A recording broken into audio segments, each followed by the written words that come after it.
Hello and welcome to France 24's Music Show. I'm Marjorie Hache, and this week on Arts 24 we take a look at the 67th Grammy Awards, which took place in Los Angeles, with tributes being paid to the firefighters and the victims of the unprecedented wildfires that recently hit the city. More than 90 awards were attributed, along with live performances by the likes of Angelique Kidjo, Stevie Wonder, Lady Gaga with Bruno Mars, and even The Weeknd. This year's big winners included Beyoncé, Kendrick Lamar and Chappell Roan.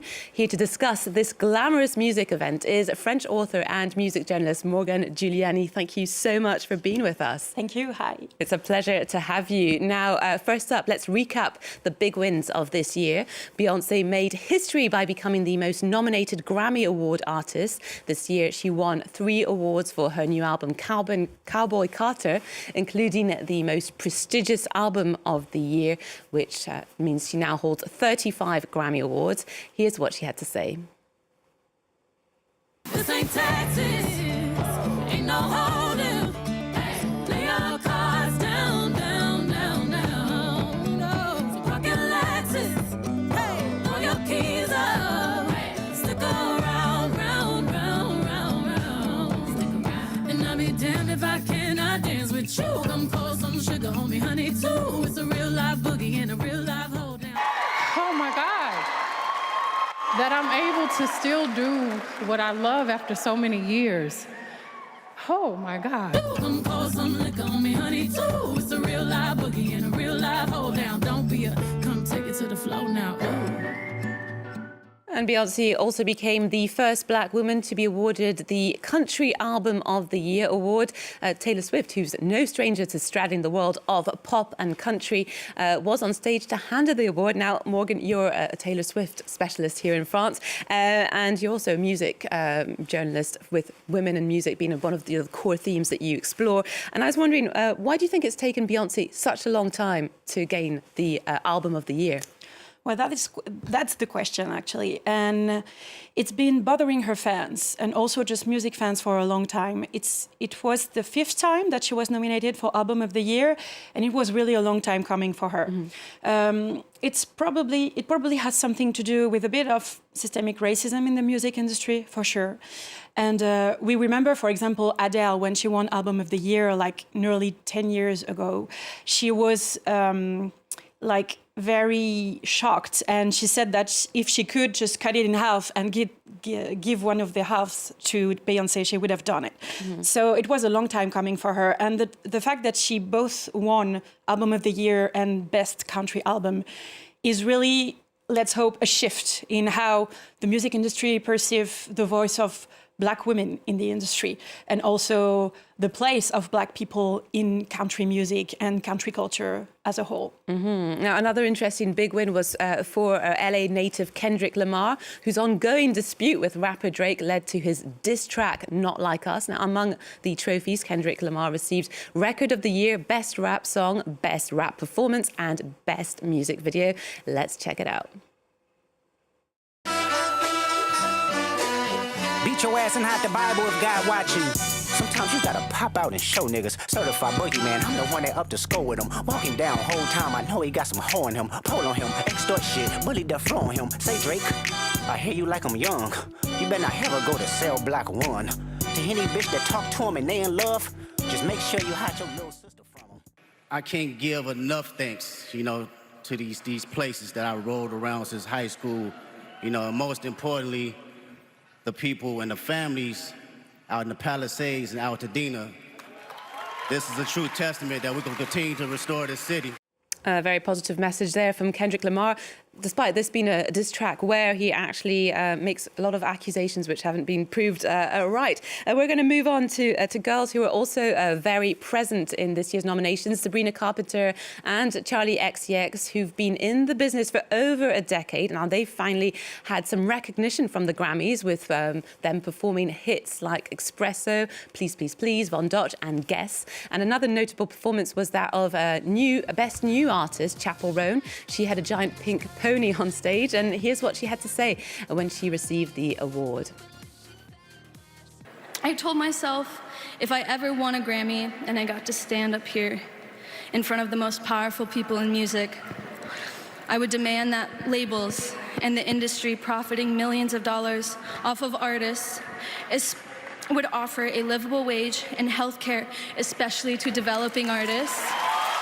Well, a very politically involved artist, Chappell Roan, who got Best Newcomer. Now, it's interesting because, Morgane, you've written extensively about women in music. She had a very inclusive message going on. And, you've explored music with the rise of the Me Too movement, with, more place being called for women in music. I was wondering if you think women were well represented in this year's Grammy Awards. They were. I gotta say that this season was really marked by like a bigger and bigger place taken by women in pop music, particularly. And it's been a long time coming as well. Chappell Roan is very young, but she's very political regarding like the place of women and LGBT communities in music, but also in society in general. And also how artists are compensated in the music industry, which is a very hard, unfair industry. So the fact that she decided to use this platform to call out the industry for the fact that basically artists are really exploited by the music industry, and it's very hard to make a living out of it, especially when you're young and trying to break through. I think it stands for a new generation of artists who are not afraid to call out the music industries on its systemic problems. And let's hope that she will inspire other artists to do the same. Now, it's interesting as well, we were talking about how unfairly young artists have been treated, notably because of streaming platforms, Spotify, not to name them. And it also comes at a time when, in the US especially, tech bros such as Elon Musk and Mark Zuckerberg are clearly calling for less diversity within the workforce, and also welcoming or celebrating the return of masculine energy, and this whilst backing the return of Donald Trump to power in the US. Do you think this is going to have a ripple effect on the music industry? Well, maybe it will be the case inside, like maybe the major labels, But we've seen, for example, that Spotify gave a donation to Trump's inauguration. So we already see some ripple effect. But maybe, as it was the case for the first mandate of Trump, maybe it will cause artists to rise and really be more and more political and have more stance and be more vocal and openly vocal about these issues. But yeah, it could happen. But also, I think that this year's Grammy Awards give us some hope. We see all these incredible women who are very political and engaged, and maybe we can see it as a way to stand to the Trump's administration, to stand against it. And talking about tech, there's another noticeable arrival in this year's Grammys. It's artificial intelligence, with the Beatles reworked Now and Then gaining Record of the Year and even Performance of the Year. France 2, our sister station, spoke to Alex Gaffret about this specific track. Voice was not usable, and especially the technology couldn't do it. But George Harrison had already recorded a bit of guitar. So on the song, Now and Then, we have the guitar of George Harrison, who's no longer of this world, and the voice of John Lennon, who's no longer of this world either.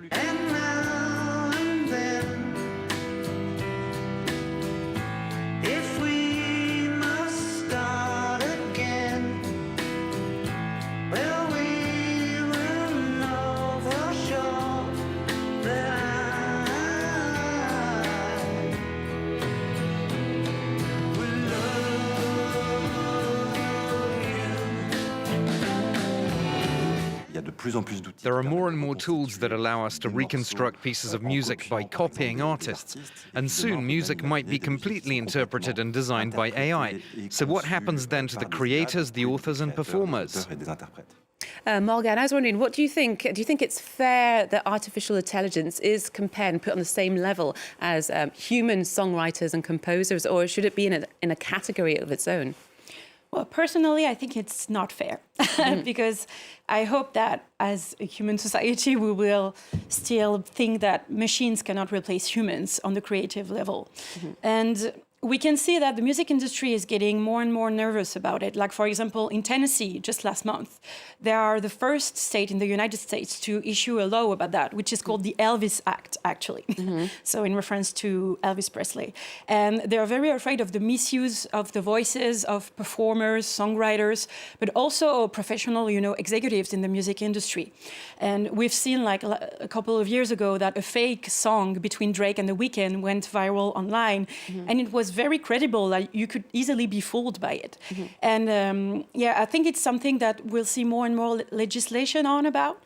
And maybe it should be in a category of its own, because it's not fair, because AI learns from music that already exists, and so it steals from music that already exists. So it should be in another category. And I think also we should, as a society, accept the fact that sometimes just artists die and disappear, and they just can't make music anymore, and that's okay. I mean, we have plenty of new artists to step in the way, and it's totally. Yeah, I think it's a bit sad. Now, amongst the artists that were well and truly arrived were France's Justice, who gained their third Grammy Award in the Best Dance and Electronic Recording category for their track Never Ender, taken from their latest album Hyperdrama and featuring Tame Impala. But also French metal band Gojira's performance with the opera singer Marina Viotti and Victor Lemont at the Paris Olympics not only brought the attention of mainstream audiences, it also got them a Grammy Award for Best Metal Performance. Here is Gojira receiving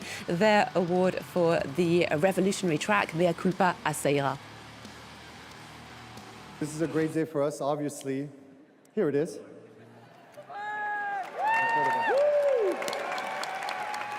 We want to dedicate this award to all the bands that are pushing the boundaries. Support your local artists, support your local bands, because that's where it's at.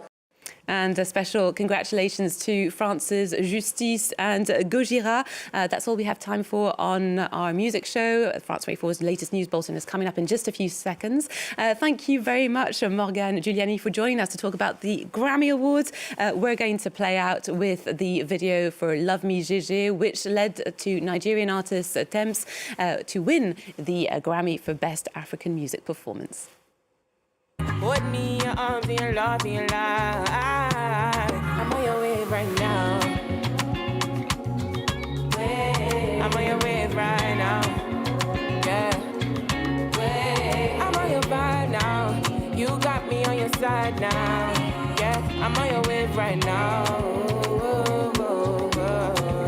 Yeah. Said love me judge, love me tender. Love me judge, love me tender. Say love me judge, love me